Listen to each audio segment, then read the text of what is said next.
है, आप उसको रिएक्ट करवाइए, आप उससे रिएक्ट करवाइए, वरना वो आपसे रिएक्ट करवाएगा। ठीक है, जब आप पहल करते हैं तो it is at a time and place of your choosing. जब आप रिएक्ट करते हैं उसको पता है आप रिएक्ट करने वाले हैं। नहीं, लेकिन हमारा जो इतिहास रहा है जनरल सिवाज, वो तो ये रहा है, मतलब अगर हम मुगलों के पहले चले जाएं, खासतौर से अंग्रेजों और मुगलों के दौरान जरूर बहुत कुछ यहाँ घालमेल हुआ है, हमारी शायद कई चीजें बदली हैं। हमको केवल ये बताया गया कि अहिंसा परमो धर्मः, धर्म हिंसा तथैव च, ये लोगों को भुला ही दिया गया। मतलब हमको वो एक गाल के बाद दूसरा गाल आगे कर देने वाला जो हिसाब किताब, अब चीजों को बदलना और जल्दी बदलना पड़ेगा। बिल्कुल, देखो दिनेश, इसमें कोई शक नहीं, इस बात को बार बार आ रहा है कि प्रोएक्टिव स्ट्रेटेजी बनानी पड़ेगी। चाहे आप देखें, उड़ी के बाद आपने सर्जिकल स्ट्राइक की, पुलवामा के बाद आप बालाकोट किया, और अभी आपने ऑपरेशन सिंदूर किया जब आपका पहलगाम हुआ। अभी जनरल मिशन जो कह रहे थे कि आप स्ट्रैटेजी बनाइए और उसमें आपके बड़े महकमों को शामिल कीजिए, इस तरह का स्ट्रैटेजी वाला हमारा डिपार्टमेंट सर क्या अभी एग्जिस्ट करता है तो कितना संतोषजनक है आपके पास? देखो, मुझे लगता है कि एक बात मान के चलनी पड़ेगी, एक माइंडसेट फौज में भी आपको चेंज करने चाहिए। हम क्यों रिएक्टिव हैं? क्योंकि हम देखते हैं कि जब दुश्मन आपके ऊपर हमला करतेगा, हम उसका कैसे बदला लेंगे।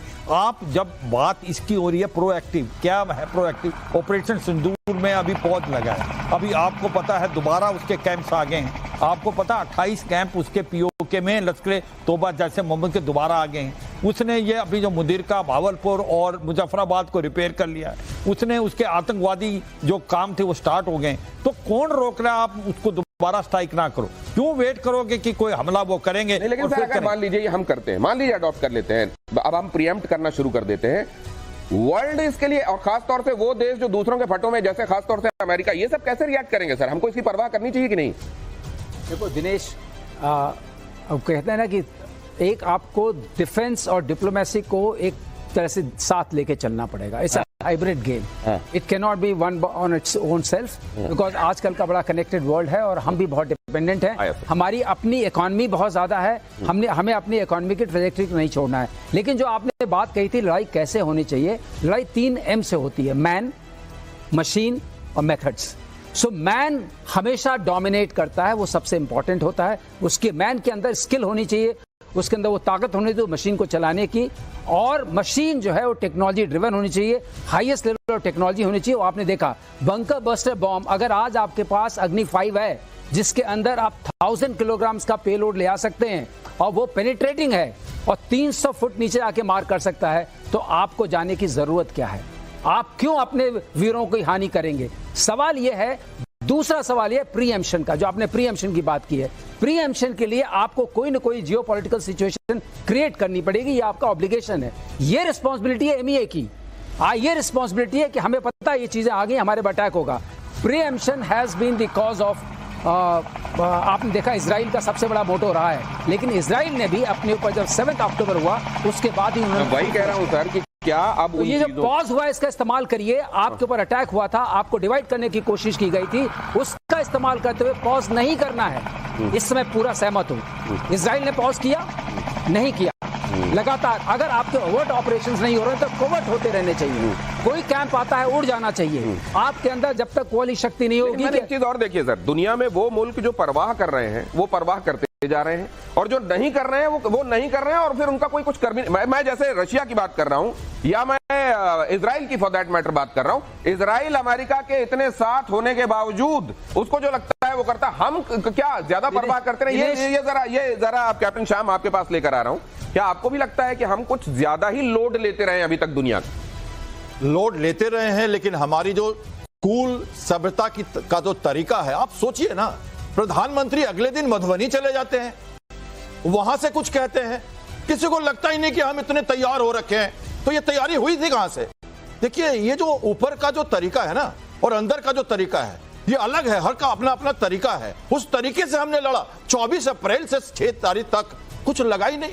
नेशनल सिक्योरिटी एडवाइजरी कमेटी की जो पूरा गठन कर दिया गया, वो वेब्स में जाके संस्कृति की बात कर रहे थे, प्रधानमंत्री कुछ और ही बोल रहे थे, और वहां हमारे 60 से ज्यादा फाइटर, सहवाज का बयान है, 60 से ज्यादा फाइटर लगातार कैप में मंडरा रहे थे, टोह ले रहे थे, सर्वेलेंस बना रहे थे और नकली टॉयज बना रहे थे, सिग्नेचर्स दे रहे थे उनको।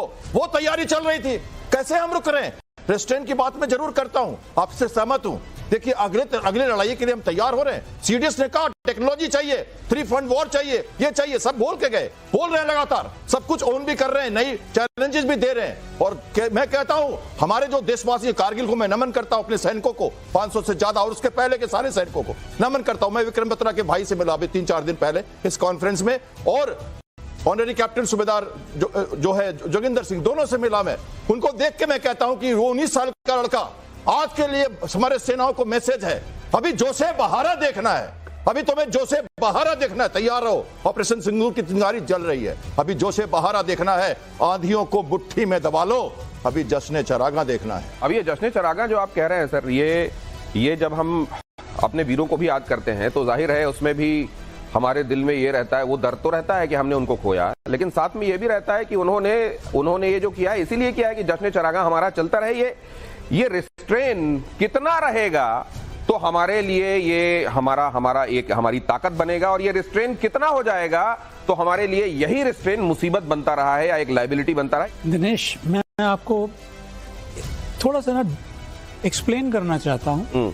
ये जो गौरव आर्य ने बताया और बाकी सर भी बता रहे हैं, रिस्ट्रेन और हमारी ये प्रोएक्टिव स्ट्रेटजी क्यों नहीं थी। Let's first understand what is comprehensive national part, जिसमें देश की सामूहिक ताकत, जिसका पार्ट है diplomacy, economy, defence, R&D, demography, ये सारी चीजें मिलके बनती हैं। Now if you are comparing, एक सेकंड रोक रहा हूं आप, जब आप डेमोग्राफी कहते हैं ना, देश की जनसंख्या हमारे लिए ताकत होनी चाहिए, लेकिन वो जनसंख्या ताकत कब होती है? नहीं, एक सेकंड सर, वो ताकत तब होती है जब वो अनुशासित लोगों का एक समूह होता है, वरना वही लोग, वो डेमोग्राफी अगर इस तरीके की हुई है कि इधर जा रहा है एक उधर जा रहा है, तो वही हमारे लिए बहुत बड़ी मुसीबत भी बन जाती है सर। दिनेश, वन सेकंड, आप ये देखिए, starting from 47, then you come to 65, 71, और उसके बाद जो छोटे छोटे कॉन्फ्लिक्ट्स हुए, Where was India then? Where is India now? कहां था वो तब भारत और अब कहां है? अभी हमारी इकोनॉमिक पावर देखो आप, the way we are climbing up every year, we are leaving many countries behind. Today we are in number 5, 2047 maybe we are number 2. तो जब हमारे पास वो ताकत होगी, वो इकोनॉमिक बैकिंग होगी, डिप्लोमेसी में हमारा हेफ्ट ज्यादा होगा, हमारी बात लोग सुनेंगे, तो फिर डिफेंस भी बहुत आगे निकल जाएगा। Then we will not have to ask. फिर हम करेंगे जो सही होगा। Then the restraint. तो सर हमारा डायरेक्शन सही है ना? देखिए, हम इकोनॉमी हमारी मजबूत होती जा रही है, स्ट्रेटजी के मामलों में हमने पहले से इवॉल्व किया है, टेक्नोलॉजी में हम आगे जा रहे हैं, और ये जो करगिल में हमने देखा, मतलब ये कम से कम रिएक्शन वाले मामले में हम यहां तक तो पहुंचे कि अगर उधर से हुआ तो हमने फिर 2016 पहले देखा, 2019 देखा, और अब ऑपरेशन सिंदूर देखा। तो देखो ना दिनेश, फर्क देखो आप, पहले कितना रिस्ट्रिक्टेड होता था, अभी एक रात में आपने 9 बेसेस निकाल दिए उनके, वही just because we didn't want to attack. और पहले कितना रिस्ट्रिक्शन होता था जो आपने कहा, इसका मतलब हमारी कुव्वत और ताकत तो पहले से ऐसी थी, लेकिन वो जो बेड़ियां पहले जकड़ी रहती थी, अब उसमें कुछ कमी आई है सर। मतलब आप कह रहे हैं पॉलिटिकल लीडरशिप अब पहले से बेहतर हुई है, everything, political leadership, economic might, diplomacy और R&D देखो। नहीं, बाकी चीजें सर, दुनिया भी टेक्नोलॉजी के मामले में धीरे धीरे बढ़ रही है। दुनिया भी अब धीरे धीरे पहले के ज्यादा, बाकी कंट्रीज जहां पर पहले खाने के लाले होते थे वहां पर भी अब अनाज पहुंचने लगा है, तो दुनिया वैसे तरह। लेकिन एक चीज जो पहले के मुकाबले बदली है वो है पॉलिटिकल विल। भारत के मामले में बात कर रहा हूं, जनरल मिस्टन, क्या ये एक बहुत बड़ी तब्दीली है? बिल्कुल दिनेश, तब्दीली है। एक और बात मैं इसमें शामिल करना चाहूंगा, हम बार बार प्रोएक्टिव स्ट्रेटजी की कर रहे हैं। मैं एक आपको लाइव एग्जांपल देता हूं। आज कश्मीर का मुद्दा भारत अभी तक रिएक्ट कर रहा है। ये मुद्दा है क्या? देश को सब पता होना चाहिए।